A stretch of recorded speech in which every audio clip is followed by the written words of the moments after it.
عن علی بن ابی طالب رضی اللہ عنہ قال قال رسول اللہ صلی اللہ علیہ وسلم اذا كانت لیلۃ النصف من الشعبان اذا كانت لیلۃ النصف من شعبان فقوموا لیلها وصوموا نہارها او کما قال 15 شعبان جس کو لیلۃ البراءت اور شب براءت کہا جاتا ہے، احادیث میں شعبان کی اہمیت ہے اس اعتبار سے کہ رسول اکرم صلی اللہ علیہ وسلم رمضان المبارک کے علاوہ سب سے زیادہ جو روزے رکھتے وہ شعبان میں رکھتے تھے۔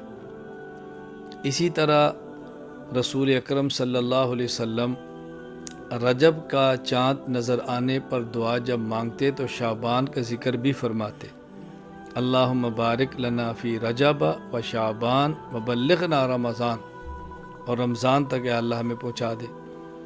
اسی طرح حضور اکرم صلی اللہ علیہ وسلم کا ارشاد ہے، آپ نے فرمایا احسو ہلال شعبان لرمضان، کہ شعبان کا جو چاند ہے اس کو اچھی طرح محفوظ رکھو، اس کا حساب کرو رمضان کے لیے۔ تو چونکہ شعبان رمضان کا مقدمہ ہے، شعبان رمضان کی تمہید ہے، شعبان رمضان المبارک کی تیاری ہے، اس کی خاص اہمیت احادیث کے اندر آئی ہے۔ پھر شعبان میں 15 شعبان یعنی 15ویں رات، اس کو لیلۃ البراءت کہا جاتا ہے عربی میں، اور ہمارے اس کو شب براءت کہتے ہیں۔ یعنی یہ وہ رات ہے کہ جس میں اللہ تعالیٰ خصوصیت سے توبہ قبول فرماتے ہیں، لوگوں گناہوں کو معاف فرماتے ہیں، اللہ تعالیٰ رحمت عطا فرماتے ہیں اس رات کو۔ اس رات کے بارے میں بطور خاص حضرت علی رضی اللہ تعالیٰ عنہ سے حدیث موجود ہے، جو کہ سنن ابن ماجہ حدیث نمبر 1388۔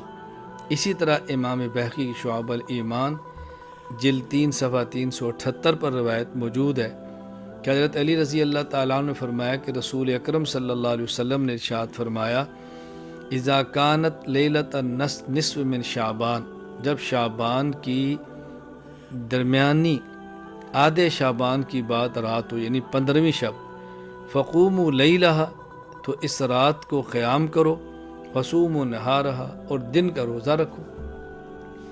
تو 15 شعبان رات کی عبادت اور دن کا روزہ یہ مستحب ہے، رکھنا چاہیے، نہ سنت مؤکدہ ہے، نہ واجب ہے، نہ فرض ہے۔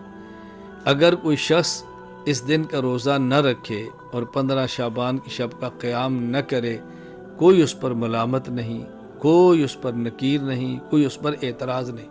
اگر کوئی رکھتا ہے تو بہت اچھا کرتا ہے، لیکن اس رات کو قیام اجتماعی کرنا، نوافل کی جماعت کرانا، باقاعدہ تداعی کر کے لوگوں کو دعوت دینا، یہ مناسب نہیں۔ اسی طرح باقاعدہ شعبان کے روزے کے لیے رمضان کے روزے کی طرح عمومی سحری کے اعلان کرنا، عمومی افطاری کے اعلان کرنا، سحری افطاری کا اہتمام کرنا، یہ مناسب نہیں۔ یہ عبادت ہے، اجتماعی نہیں، انفرادی ہے، فرض واجب سنت مؤکدہ نہیں، بلکہ زیادہ سے زیادہ مستحب کے درجے میں ہے۔ اگر کوئی کرتا ہے تو بہت اچھی بات ہے۔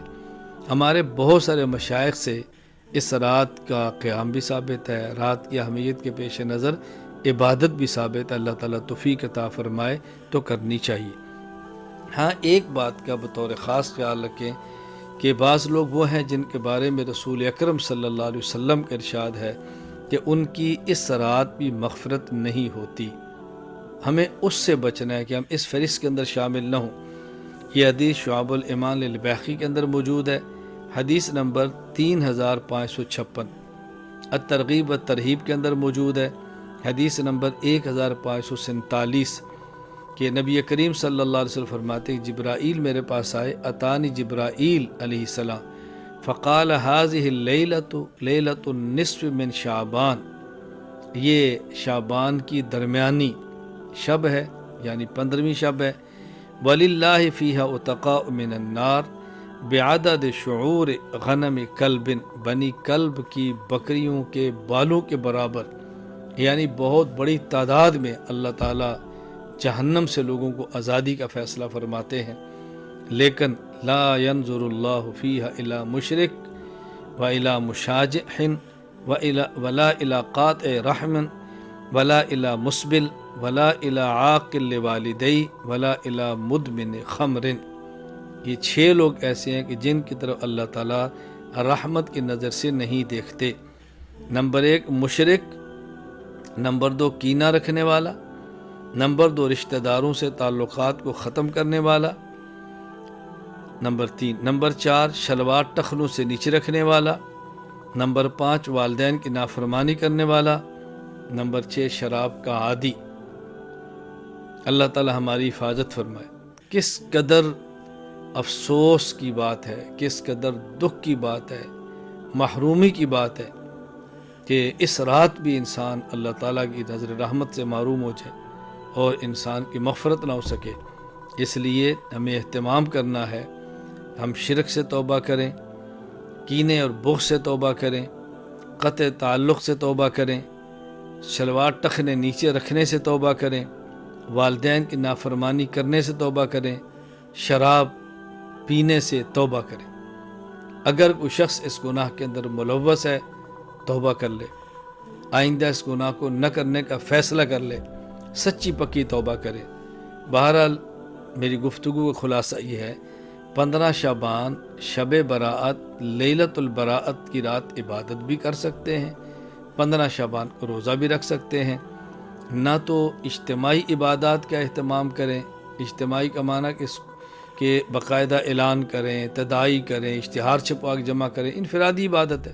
ہاں اگر اتفاقاً کچھ لوگ جمع ہو گئے ہیں، آپ نے تلاوت بیٹھ کے کر لی ہے، ذکر کر لیا ہے، اللہ کا نام لے لیا ہے، بیان ہو گیا ہے، سن لے، تو اس میں کوئی حرج نہیں ہے۔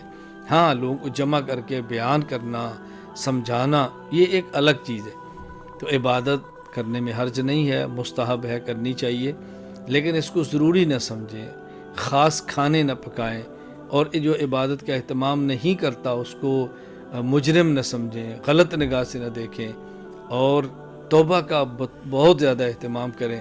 اللہ تعالی ہمیں اس رات کا اہتمام، اللہ تعالیٰ اس رات کی عبادت، اس رات کا قیام کرنے کی توفیق دے، اور اللہ تعالیٰ 15 شعبان کے روزے کی توفیق عطا فرمائے۔